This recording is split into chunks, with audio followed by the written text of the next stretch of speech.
guys, it's that time of the day. We've got another awesome podcast come your way. I am Theo Brown. We're here hanging on the homie Ryan's Comics place. What up, guys? Ryan from Ryan's Comics, back again. Good evening, Nerdiacs. This is Adrian, Prophet Alpha. Welcome. Prophet Alpha about to drop some more knowledge bombs on us. We'd be disappointed if he did not. Well, I'm gonna just try to dispute everything that you say. he's like that even when we're not recording this stuff either. Like he argues where I'm getting my gas at for my car and everything like that. He's really not a fun guy. You go to Shell? That's horrible. He's so judgmental. Do I break it down to where you put your gas at? I actually have the privilege of starting off the good, the bad, and the ugly this week, so let's jump right in it. My good is the new Miss Marvel that's coming out very soon. The new Miss Marvel is actually a Pakistani teenager named Camilla Khan. Camilla is a Muslim American living in Jersey, and she's actually the first Muslim to headline their own comic. What we know is that her religion will be part of her backdrop, so that's going to be very interesting for the character. But so is living in the, I guess you could say, the shadow of the big city of Manhattan. Almost, I'd like to see how that kind of plays out with like Spider-Man, you know, who's also the hero in the Big Apple.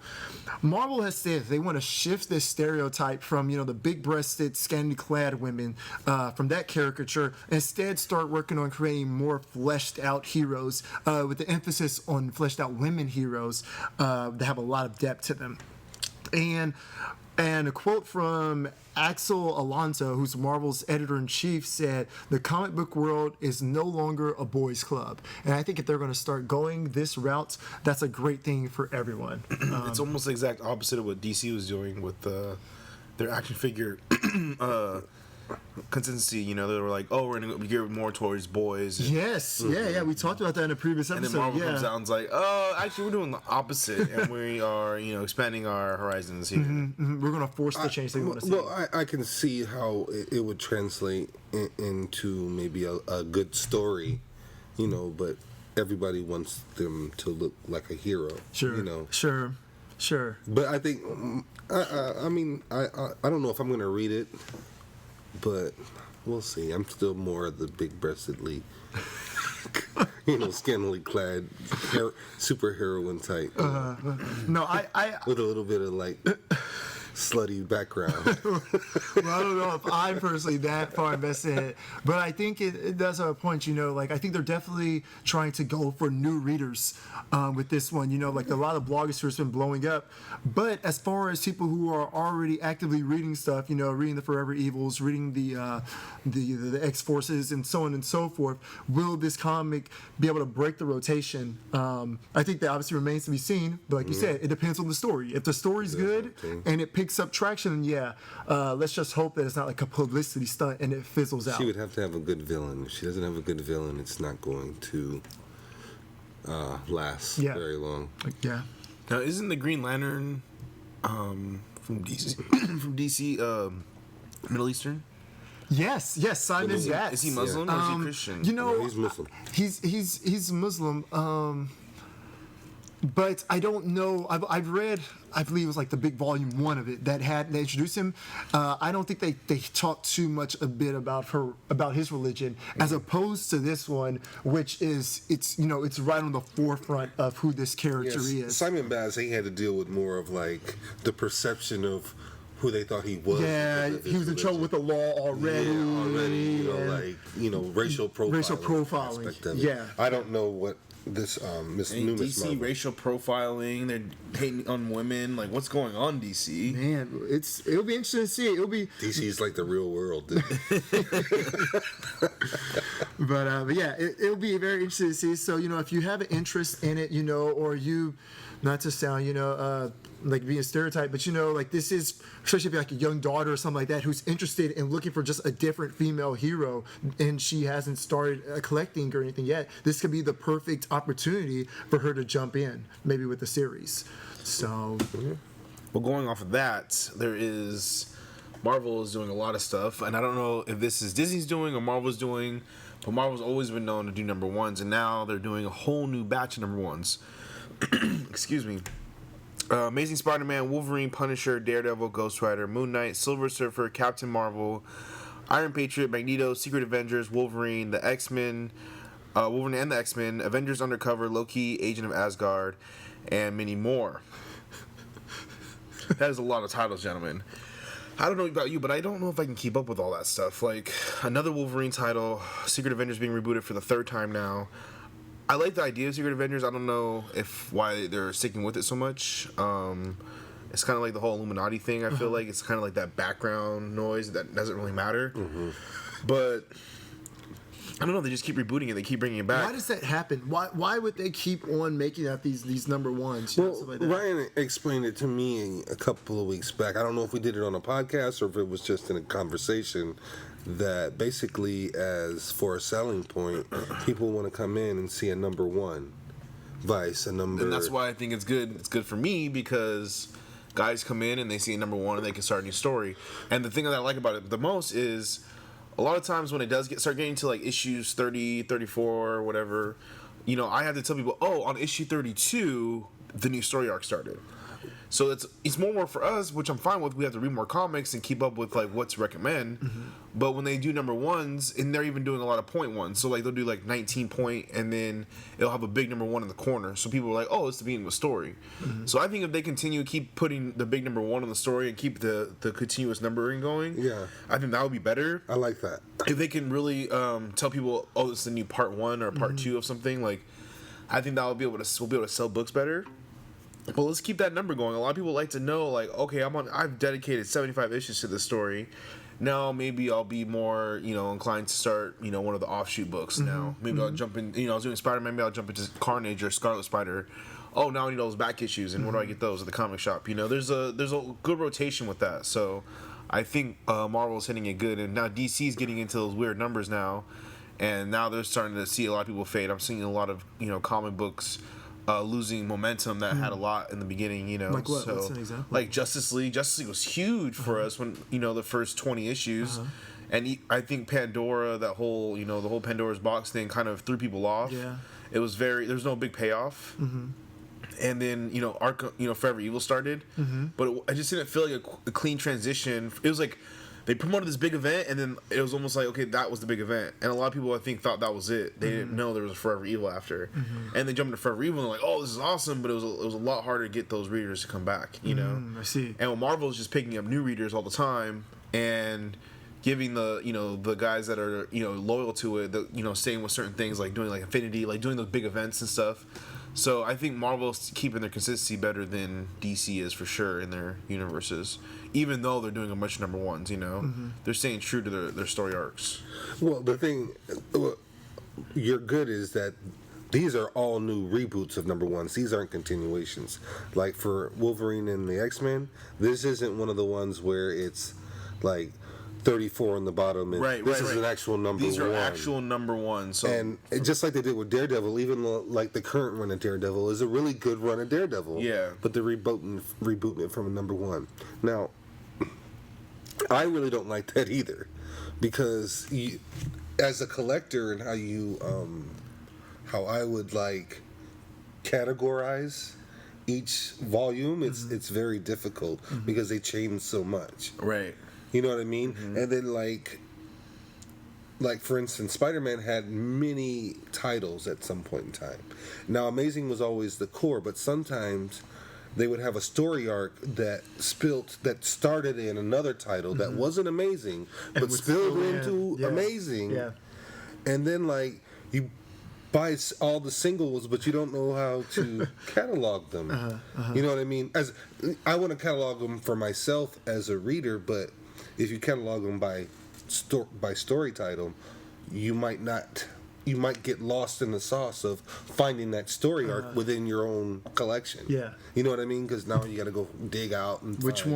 one? So Where's it's this like- one? Okay, this is in this one right here, and So I mean, I would have much rather. I wish it would have still been like Amazing Spider-Man 700 and whatever it was. You know what I mean? For me.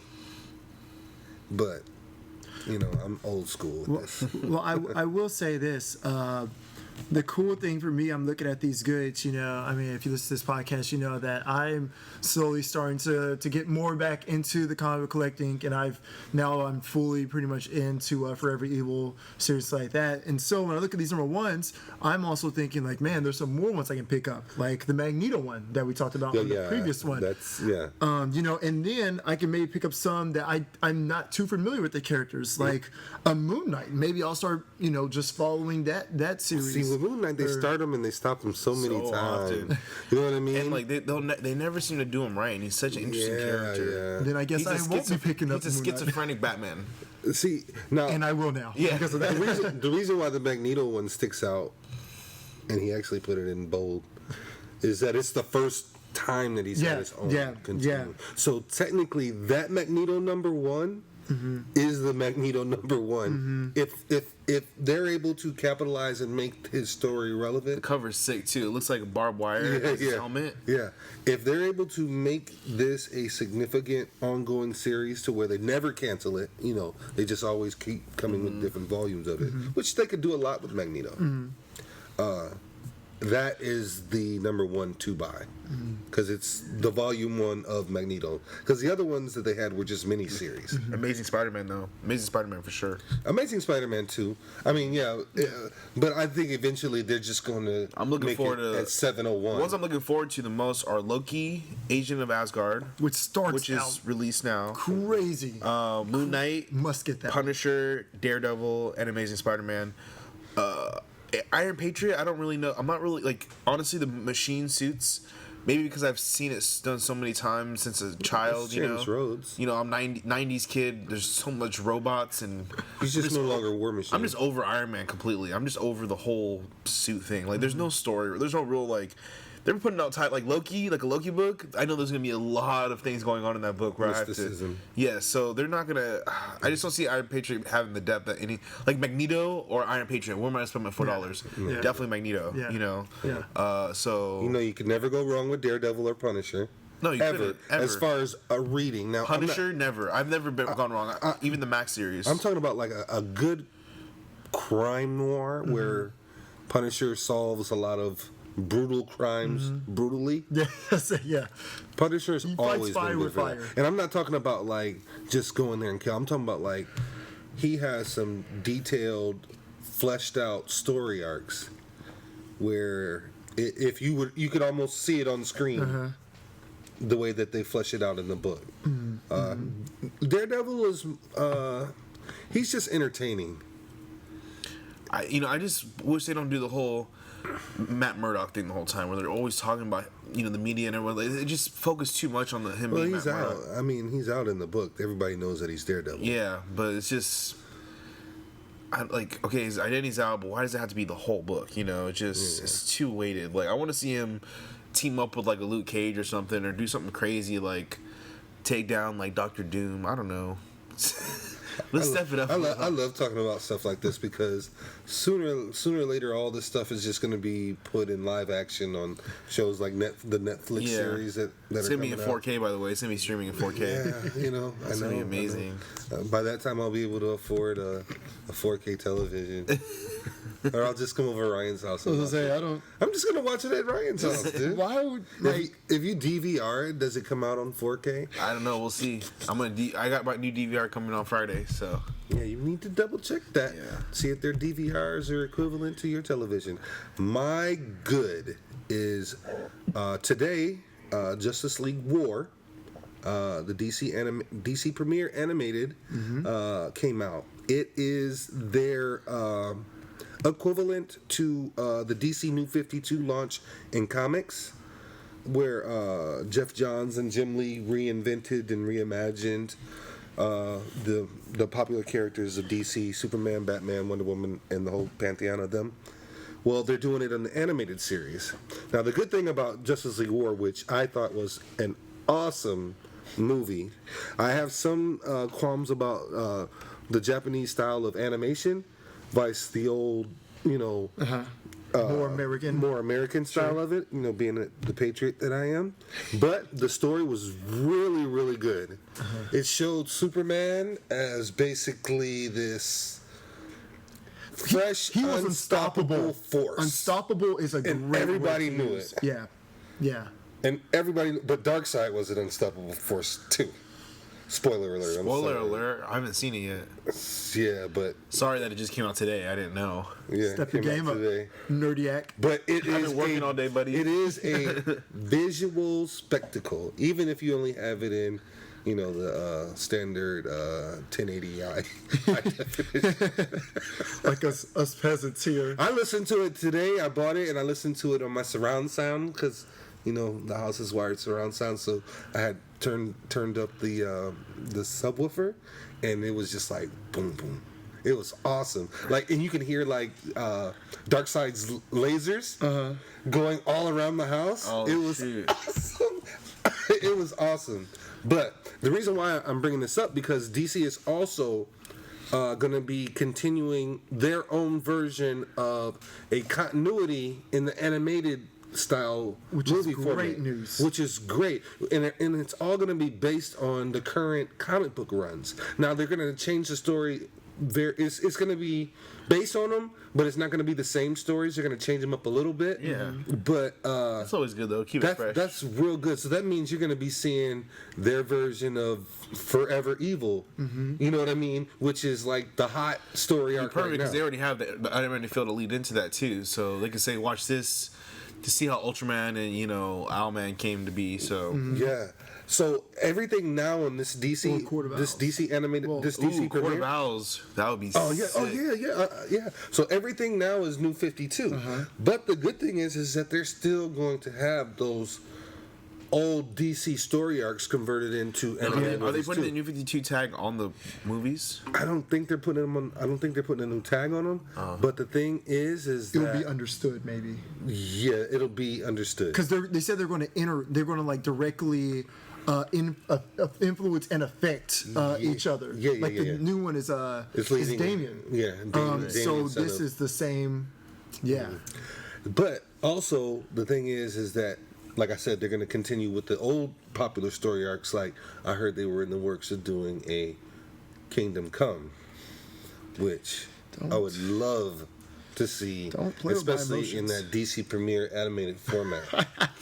But Kingdom. do you think that? I mean, that art style would have to be serious. It's, Well, that's Alex Ross is. I've heard that about animators is that like especially if you listen to some of the background DVD where they talk background, Right. it is hard for them to duplicate that Alex Ross style in an animated format Right, because they're so realistic. because they're so realistic. Right. The only way that I could think of that would be similar was Keanu Reeves did a movie a while back with it was with Woody Harrelson and Robert Downey Jr. was in it. Keanu Reeves. Yeah. Oh man, I know what you're talking about. where it was Not kind Dark of- City. A Scanner Darkly. Scanner Darkly. Yeah.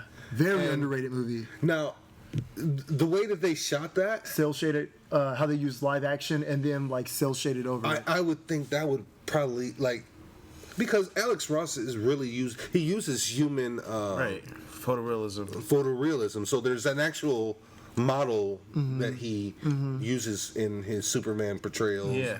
So if you could probably do that, dude, that shit would That'll come be off interesting. Awesome, If dude. anything, it'll be totally different. If anything, it'll be totally cuss. different. I don't know if I cussed. Well, yeah. You might have to Don't bleep. worry about that. Don't I worry get so about hyped that. up You got so sometimes. excited. You got It so becomes excited. part of my vernacular. I'm sorry. Well, listen, I'm gonna piggyback on that Justice League because now we're gonna go into the bad, and actually, I see your stares already. Justice League War was actually my bad. For me. You can tell like we all have very different opinions on this podcast as a group, but for me, it just wasn't very entertaining for me past the fact that it is a new DC cartoon. Some characters like Wonder Woman and the Flash, they were kind of two-dimensional. They didn't have too much depth at all. And even though Green Lantern, Hal is like that, I was not a big fan of him. I'm not really reading him New 52, so I hear he's just like how he is in New 52, but I'm not a fan of how he was. But overall, I don't think the movie was terrible.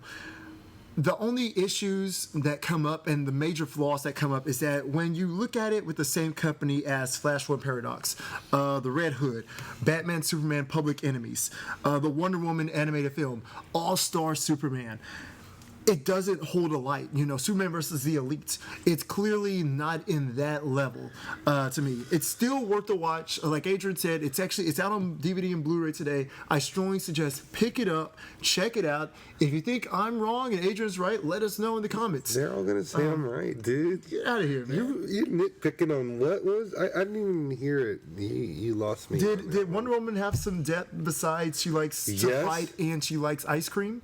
Yes. That kind of says another thing. Like, see how DC's portraying women again? It's another strike. Well, I mean, for me, she just came across as a warrior. Yeah, I mean, obviously, like there was a lot going on in this movie. Period. She was like, the one who not, won the fight. I'm not trying to say everybody was. I'm not trying to say everybody was fleshed out completely and stuff like that. But just compared to some of the previous works that we've seen, it's tough. It's tough because I feel like they're almost like Pixar right now. Like they've just been knocking out these hits. So if they throw out like one that may be a bit subpar to me, it's just the one that glaringly stares out. You think these are not that difficult to make for them as far as making a film? I think they're plenty difficult. Because like they seem to be putting them out pretty quick. They put out 2 or 3 a year, right? That team, it's that DC animated team. I mean, it's great, and I don't know if the same team also did Young Justice and stuff as well. But you think they're just using the same models? You think once they have that character design, it's a lot easier to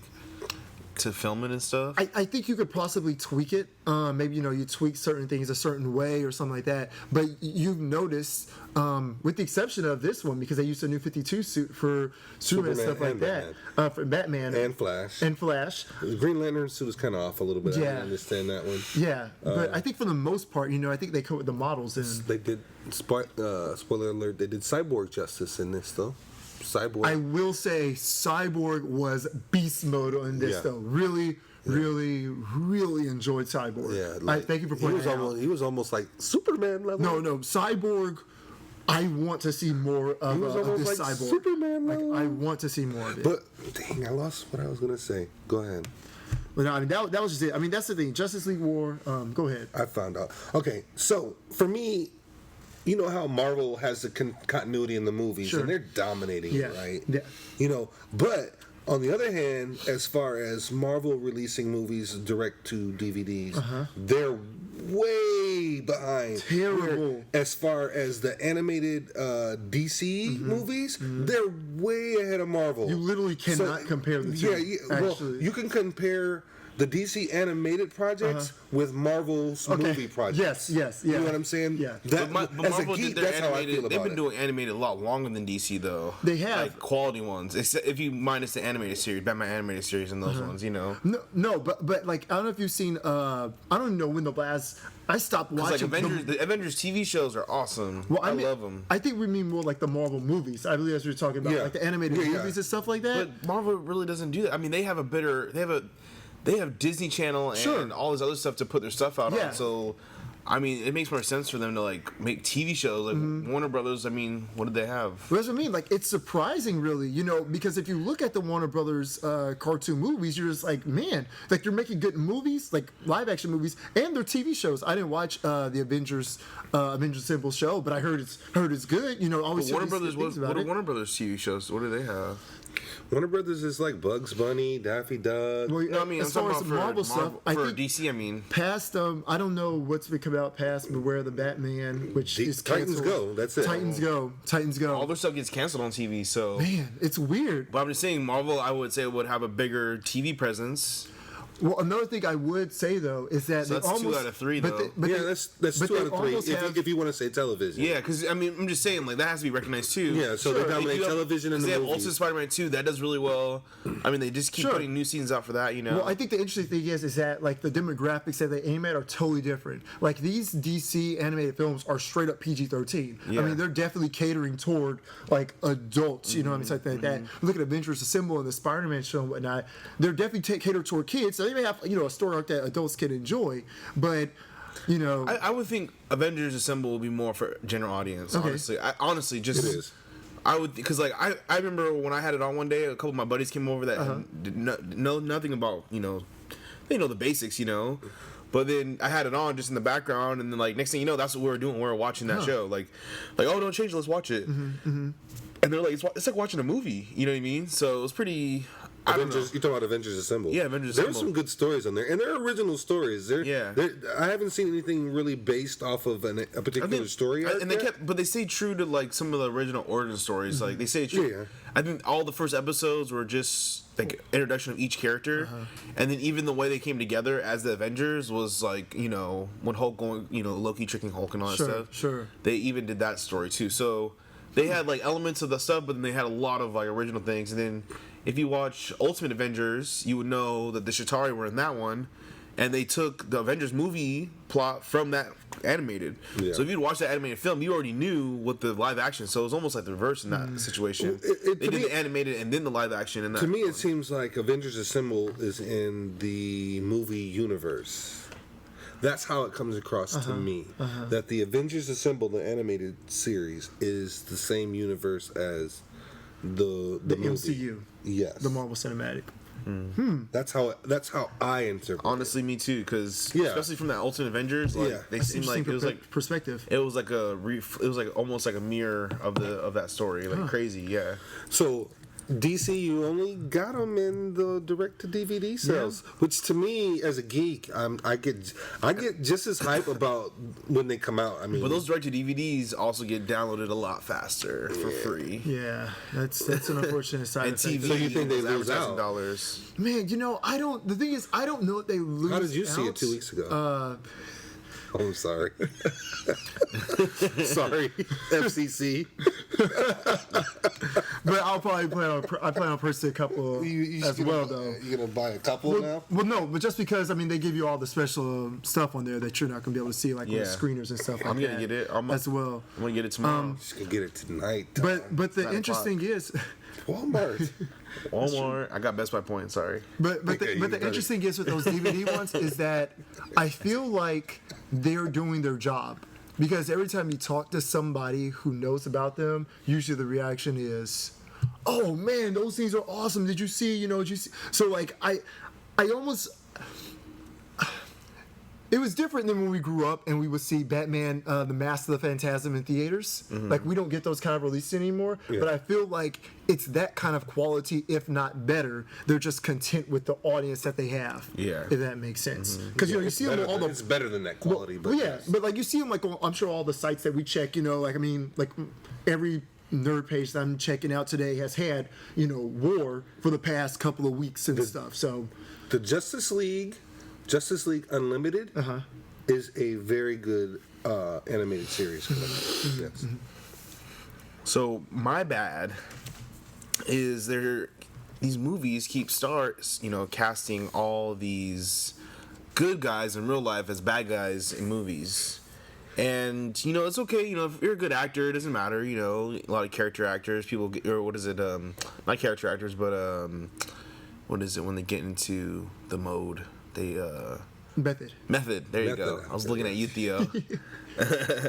But for example, they just casted Jesse Eisenberg as Lex Luthor. Excited about that personally. He, to me, is hilarious. He's a very funny guy. Like in the movies, he has the dry humor. It's really good. He also, I could see his sternness and ability to use words in the Facebook movie. He was very intimidating in that movie as a character, but. Still, like I can still kick your butt. You know what I mean? He still has that. He doesn't have that.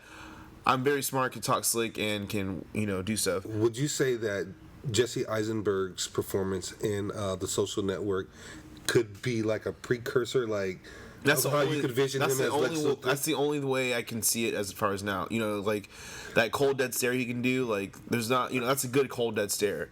Another guy that just got cast was B.J. Novak. He is Ryan from The Office. Always play kind of the dumb-witted guy. All of the stuff I've seen him in, he's been in comedies, a lot of Funny or Die stuff. But now he's going to be cast as the ultimate Spider Slayer in the new Amazing Spider-Man movie. And in the comics, J. Jonah Jameson. He had the Spider Slayer team, and this was his ultimate weapon to kill Peter Parker. But it never works out, of course, because J. Jonah Jameson is a fool. But anyways, and another one that from a past movie was Topher Grace. Topher Grace we all know as Eric from that '70s show, and casting him as Venom as this Brock who's supposed to be nice and big and scary and in his regular form. Yeah. They picked a weaker version of what's our boy's name? Spider-Man's name? Peter Parker. No, the other guy, the actor. Tobey Maguire. Tobey Maguire. I felt like Topher Grace actually would have been a better Peter Parker than Tobey Maguire. And he was up there when they were in the first one talking about. So the fact that they picked him as Venom, I don't really see why they would do that, because it's not supposed to really mirror. Those characters are supposed to mirror each other. James Franco auditioned for Peter Parker too. Did he really? Yeah. Yeah. James Franco. Then he ended up. He would have been fantastic as him because he's fantastic in everything. Yes. You guys like James Franco, huh? Yeah. You see Spring Breakers? I haven't seen that yet. So I just don't want to. I just don't like seeing these guys being cast for these roles, because when I'm looking at them, doesn't matter how good they are in it. It's gonna be hard for them to convince me that they're that character, especially since they're iconic and there's a certain look or whatever about them. And we've all known Lex Luthor to be a tall guy, and Batman being 6'3", and Jesse Eisenberg being, I don't know, like 5'9", 5'10". I know he can't be that tall. I don't think that's gonna really look that good. It's not gonna. I don't think he's gonna look. They're gonna have to really make him look like a CEO or something like that. He has to be a killer. Well, here's I want to interject real quick because I want to run something by you that I read, which is when I think of this, if WB does this, I think it's just genius. What was the main critique of Man of Steel? The main besides him killing Zod, the destruction, right? And I mean, fans were just, like, oh, there's so much destruction. I was reading, it's like, what better way to introduce Lex Luthor than like as one of us? As in, he's a guy, maybe, let's just say, I don't know, let's say LexCorp is maybe known more for more tech and stuff like that and stuff like that. He's the people's champion, as in, there's all this destruction, literally the voice of what we heard, all those angry fans and stuff. That wouldn't surprise me, though, because that's kind of how they've been portraying him in the comics the last few years. Yeah. And think about, I mean, I can't think of a particular monologue, but think about how he played. He was the president in the comic books and in the movie. Think about how he played in Social Network. You know what I mean? That witty, smarmy, you know what I mean? Like fast talking type thing like that. Like this guy with all his power. Like I think that would be a very interesting thing, and it would make sense why they would go after somebody like Jesse and not the internet's second favorite son. And they don't have to make him bald either. And Bryan Cranston, they don't have to make him. Well, they don't have to make him bald because one, there's no kryptonite, and kryptonite was supposed to be the reason why he went bald. So, well, not originally, but in the Silver Age, you know what I mean? Yeah. But yeah, that's interesting, and he has curly hair like the original Lex Luthor from Golden Age. I mean, it's something totally different. They have to make him bald. And another thing, that's a must. I thought it was a must to have kryptonite in a Superman story. First of all, it would improve Jesse Eisenberg's acting just to see cutting his hair by not having be the same curly-headed guy in every movie. So you're going to turn him into another Gene Hackman turned Kevin Lex Spacey? Luthor, his character specific bald. But if you're revamping people know him as the if you're revamping him all together, though, why not? Make him exec. You're saying, like, why not though? Like the reason the original Lex had curly hair. Man of Steel shows that there is no. And Man of Steel was basically Action Comics #1. Like seriously. The feel that I get for it is that it's going to have a really, really serious undertone. I think they're going to go with the bald genius, probably not. What do you call it when you're so smart that you're just like above everybody? Savant.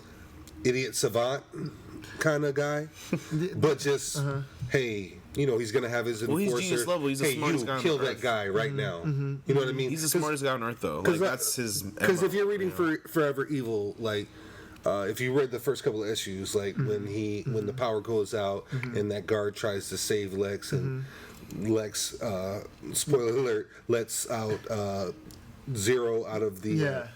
And his first thing is crush his skull. And you see him do it. So he has to be able to be that way, because Man of Steel had a lot of serious undertones. I mean, he did kill Zod, but also in Justice League War, I'm going to go back, Superman killed Zod. Did all the Kryptonians die in that movie? In Man of Steel? Steel? I'm not sure. the planet exploded, but we know that there are other colonies that Kryptonians went to other colonies, stuff like that. Oh yeah, well they have to do that because there's so much. That's because there's so yeah. part of the Superman mythos. There's always some Kryptonian coming back from some. I'm your third cousin's best friend. Like he's not alone. You guys really think they got rid of Fiora-El? They were just sucked into a wormhole, right? They weren't. No. It was destroyed. It was destroyed. It was destroyed. It was destroyed. Krypton was destroyed in the movie. No. I'm talking about. I'm sorry. At the end. At the end, when they didn't go through a wormhole. They went through a black hole. When they joined the two to create the singularity between the two Phantom Zone drives. Man, I don't know. Singular is always weird. I thought they were just sucked into a wormhole. Singular is always weird because they can always say, no, what really happened was this. Because I think Fiora-El, Zod's, she was like a highlight for Man of Steel for me. So I really think with them introducing Wonder Woman now, she's like a perfect adversary for a character like Wonder Woman, dude. Like, seriously. Because Fiora-El kicked major butt in Man of Steel. And hopefully when they bring out Wonder Woman, she's going to be, that actress they got playing her, she's really skinny. She's going to have to put up some weight. She probably needs to have She literally has the best of the best people working for her. So have like a bar crawl with me. Bar crawl. We go bar crawl and go to get something to eat, and then go to another bar, and then. Is that how you get your shapely figure? Yeah. You should just come in your Wonder Woman garb next time. Sew some thighs Matching for boots. The tiara. It says Prophet Alpha on the heels.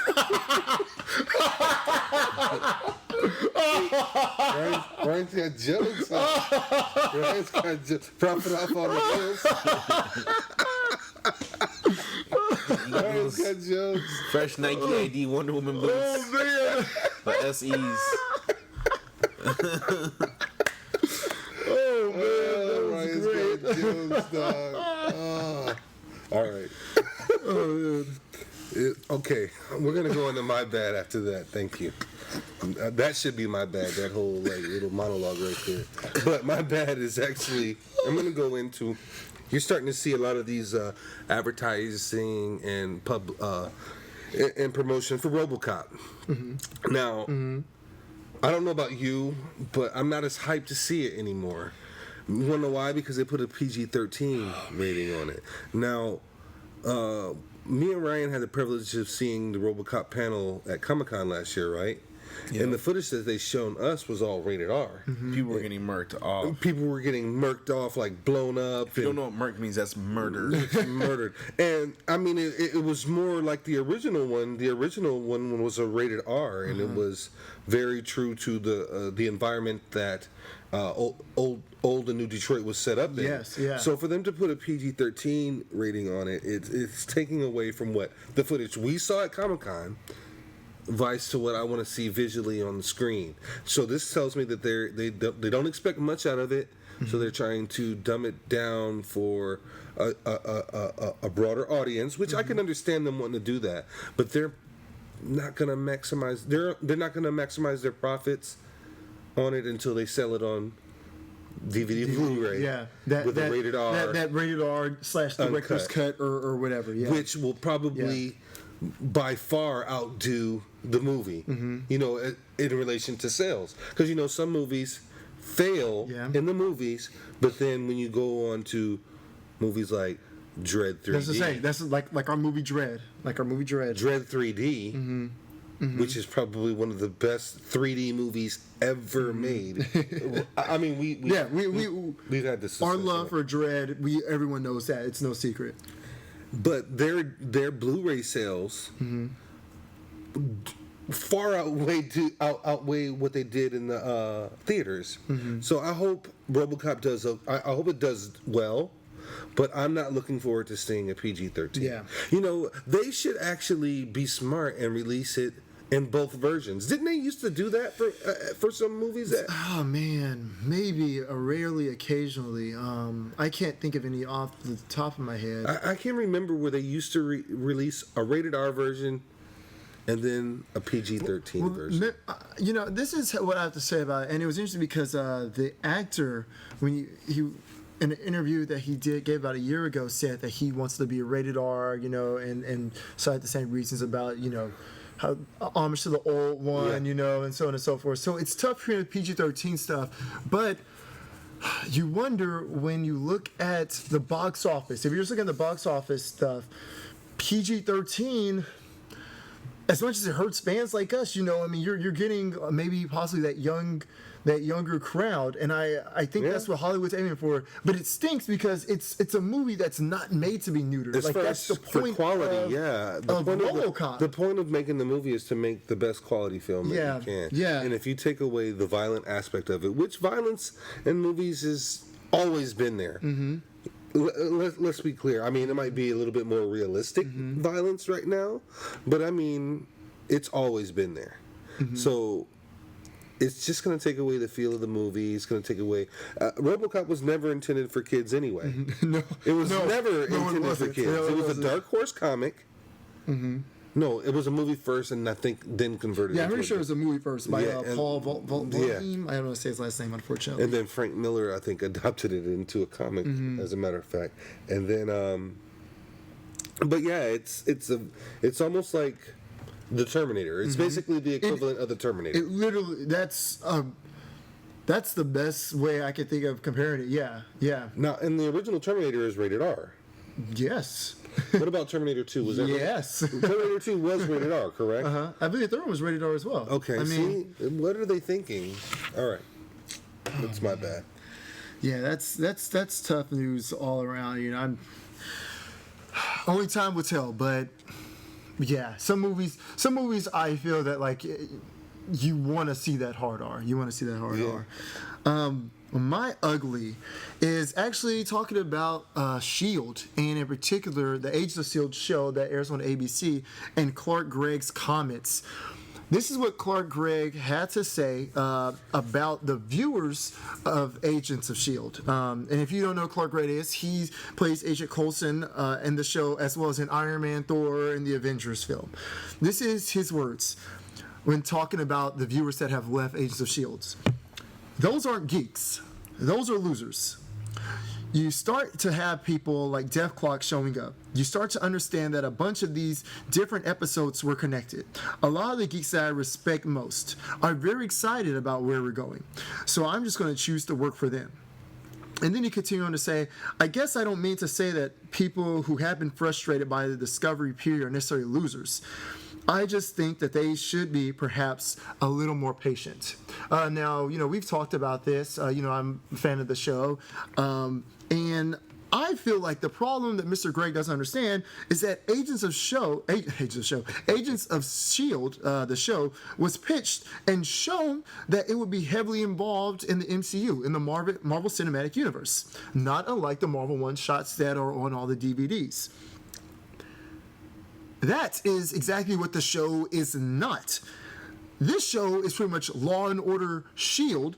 with very much less interesting characters. The last episode I saw, because at the time of our recording, there was a new episode that just aired last night. Mm-hmm. So the last one I saw was about the Academy, and it was good. It was a good episode. So let's hope for more of that. But the majority of the episodes... S.H.I.E.L.D. Academy? Yeah, the S.H.I.E.L.D. Academy. But the majority of the episodes are with these cookie-cutter, paint-by-number caricatures of characters, and I really don't care for any of them.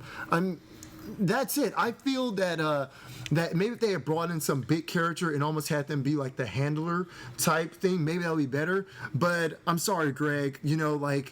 Even the premise that was based on Whedon, that Josh Whedon was going to be writing it, we're even missing that snappy dialogue that he's known for. So I feel that a lot of the people's complaints, and if they choose to leave the show, I feel that it's validated. Well, I mean, I really think that them bringing Deathlock in and the way that they set up the particular character that is going to be Deathlock, because he's been there from the very beginning. Mm-hmm. Mm-hmm. So, and I don't know what the character's name is on the show, but it makes me want to go back to the comic book to see what the original Deathlock character's name was. Mm-hmm. And if you guys for you guys that are listening, all 50 of you, you should. Deathlock is a cyborg character, much like the character you see in the DC universe. Cyborg. But he is a agent from the future. So I want to just for my own geekness, I want to go back and find out what the original Deathloop character's name is and compare it to who this character is in Agents of S.H.I.E.L.D. and see if they coincide with each other. Because if they do, then that is an Easter egg that they had planted the whole time that just nobody ever looked at. Because right now in Marvel Universe, Deathloop there's many different Deathloops. There's an army of them. They're basically like Terminators. Or Doombots. Doombots, yes. So yeah, that's interesting. I got it all DVR'd. I'm behind on a lot of them. That's all right. I don't really think I don't take his. I don't really take it. I'm sure it was a bit tongue in cheek, but I think you're a little bit sensitive on that. I mean, I'm just saying, I've always said every time we talk about this show is that in a world where Arrow is just going ham, Arrow is just being fantastic, so and that's the only other superhero show on TV right now out of the big studios, you're going to get a lot of those comparisons. And Marvel just continues, to. But you still watch the show, right? You still watch the show? We'll see. So if you read this, he was actually giving you a compliment. If you read this quote, he was giving you a compliment, and here it is. You're taking his compliment to you because he says those guys that stick around. Sure, he wasn't calling me a loser. Yeah, he wasn't calling you a loser. He wasn't calling me a loser, but I just want to say that, some of my other friends... Clark, you're still good. Can you say his name? Well, you called Agents of S.H.I.E.L.D. Adrian, why don't you take us to your ugly or Prophet Alpha? Makes fun of me some more.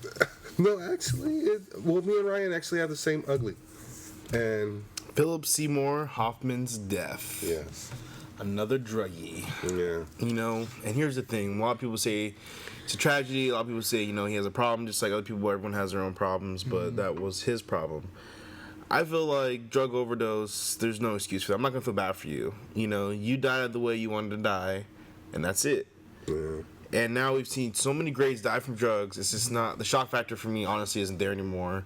And it's almost just like, how it's much. sad to say that, to admit that. Yeah.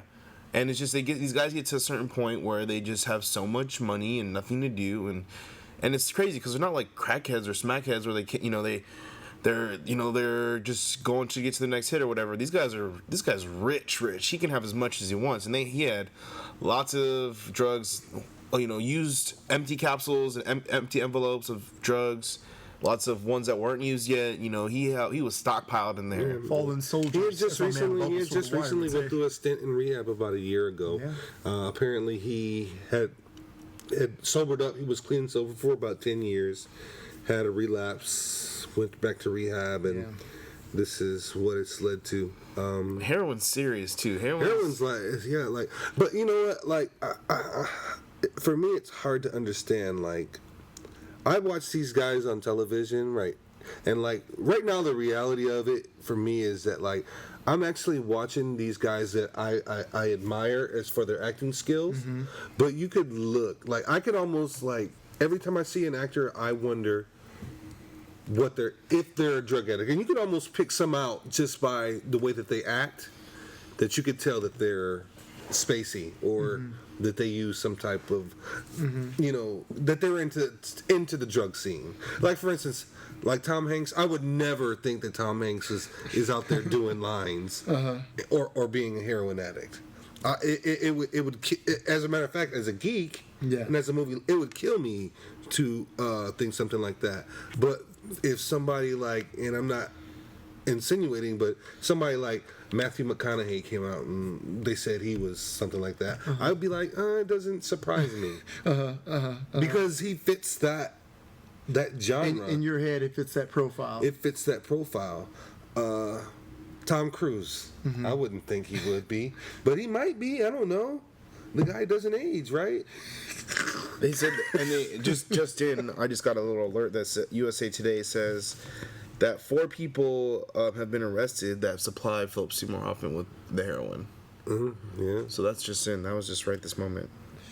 Oh man. And it's crazy because I first recognized Philip Seymour Hoffman in Boogie Nights, which is probably one of my favorite underground Oh, yeah. cult like gutter movies. Like to me that like Marky Mark's in that. that set up Mark Wahlberg for Yeah. stardom. Yeah. Now, do you think his death's gonna make the next two Hunger Games movies bigger? Well, it could be. I You heard think that it's he gonna had make more already popular? They're done already. he had already finished his. So do you think that's gonna make more buzz to go see a movie of a dead man? It's gonna be big regardless. But I mean this with all kindness, but it sure won't hurt it. Right. I mean, it's his last big production movie.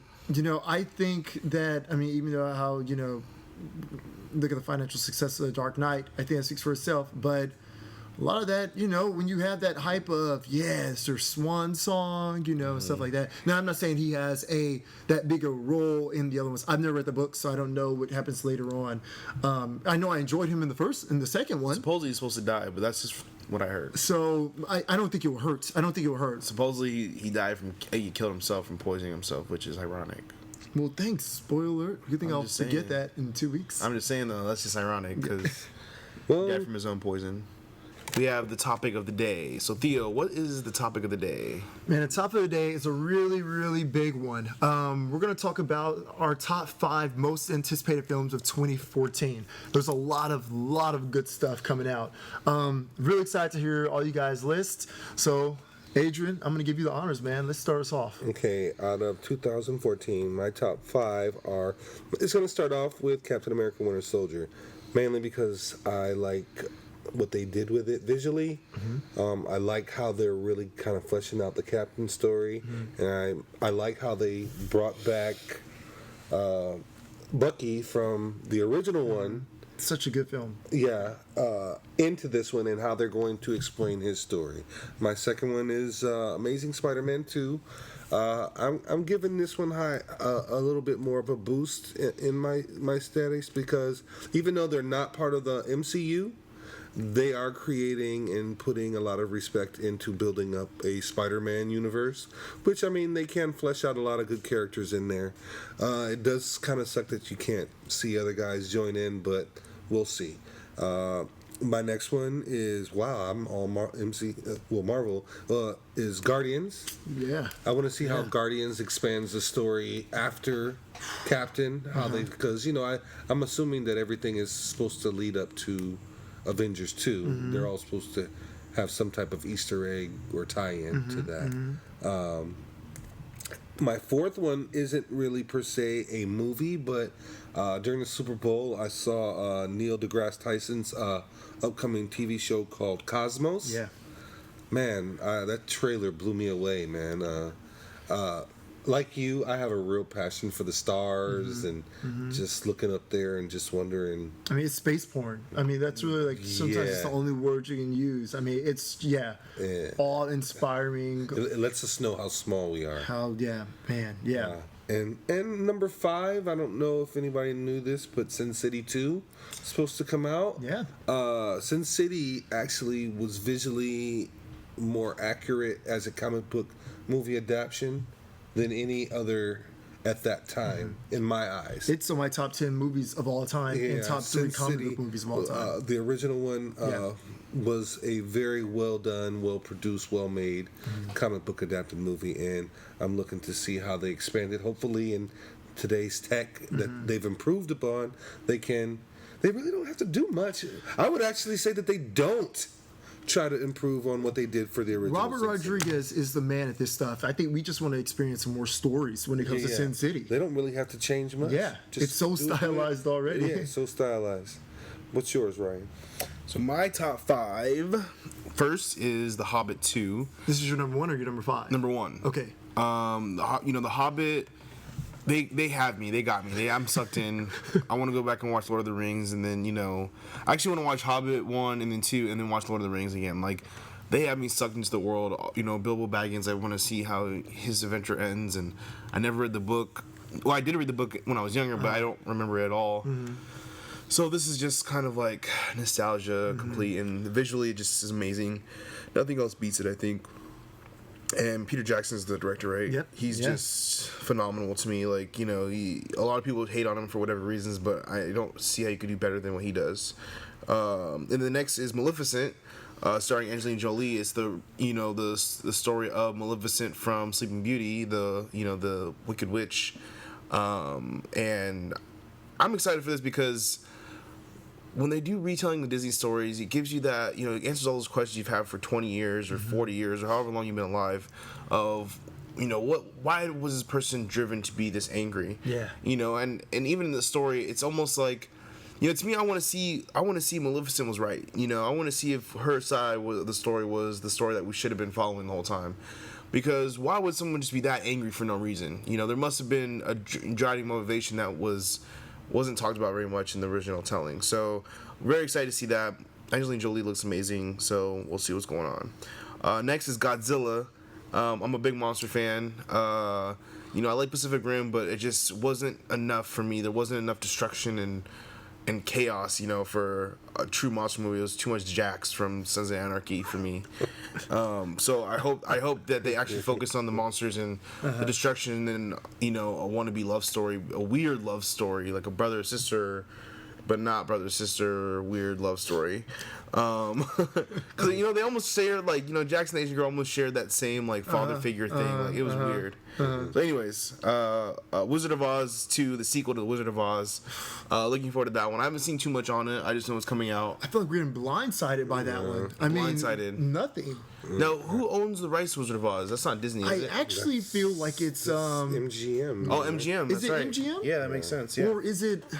MGM. Remember the lion? Rawr. That's true. Yeah. That's true. No, I just want to say I almost feel like no one has the rights to it. That's why. Oh, might be one of those. I think it might be one of those. Okay. Because But Disney did come out with exactly.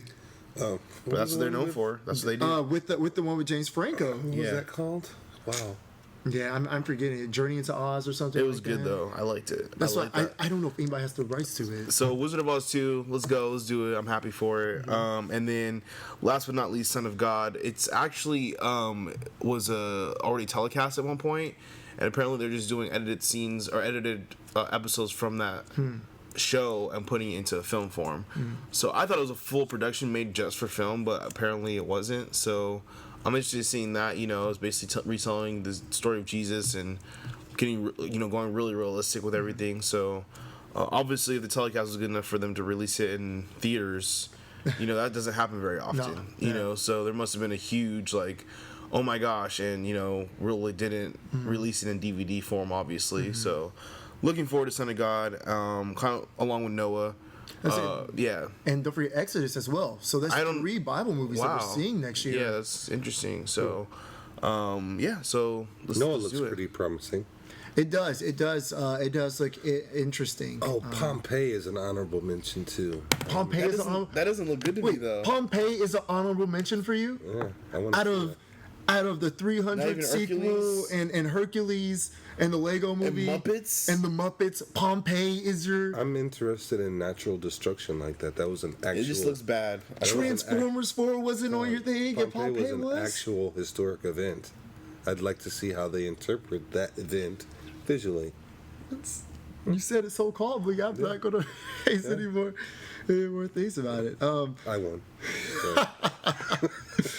Well, here's my top 5. Starting with number 5, just like Ryan, you hear us talk about this all the time. The Hobbit 2, 3,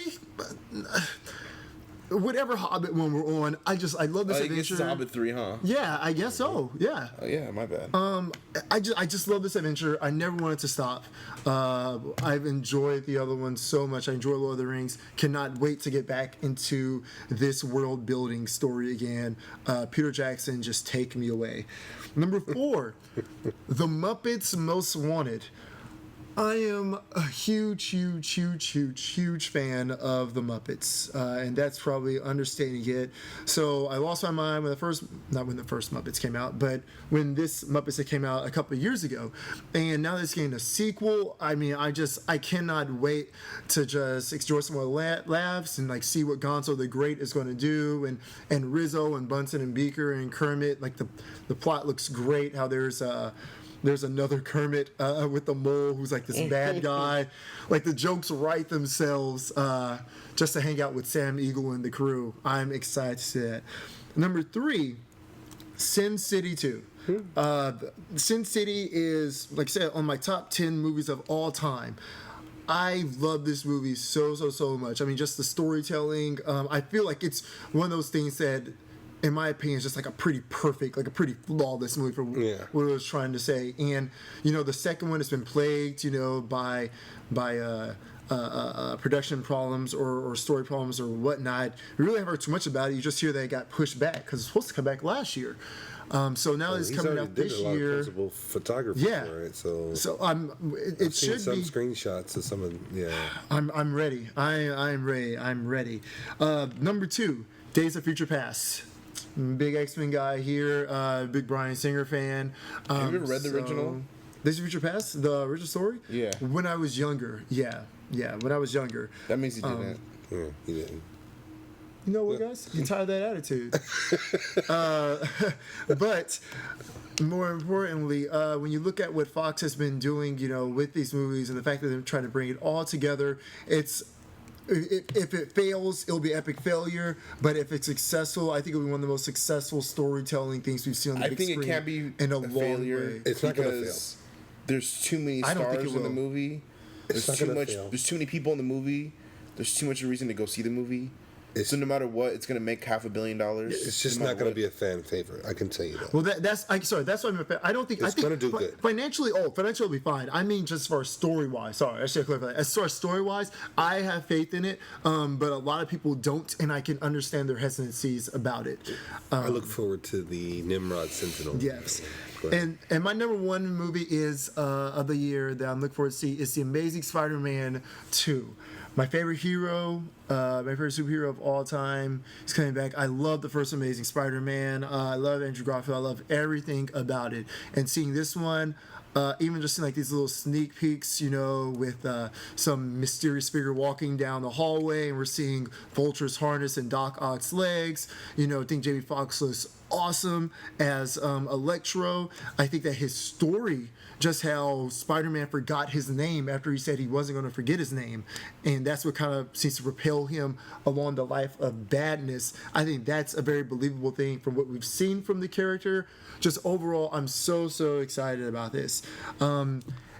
And out of the movies we just listed, we're still missing a lot of films. There's a lot of films coming out this year, and just to briefly go over them, we've got Exodus, like we said, we've got new Hunger Games, we've got Interstellar, which is Christopher Nolan's new film, new Rise of Planet of the Apes. We know Prophet Alpha is a big one about that. I should have made that one up. Transformers, new Ninja Turtles film. We've got RoboCop. We've got the 300 sequel. There's just a lot of films. Hercules with The Rock. This year is going to be packed with movies, so just make time for them because they deserve all of your attention. So, Well, yeah, man. I think that's it. It's been another hour. We can do it. We could just talk all day. I think. we should just have like a 24-hour podcast. I know. I think we could do it. We could do it, dude. Easily do it. We should live podcast watching a movie. For an hour, just watching movies. But just like we could just laughing at live vlog them. I think everyone will stop listening. I'm gonna have that new 7535 MVS at the house, so we'll be able to handle it on that internet connection. All right, guys. Well, that's it. Thank you again for tuning into the Nerdy Acts. Nerdy Act episode 8? 2000? 2014. What's going on? All right. Peace. Peace. Later, guys.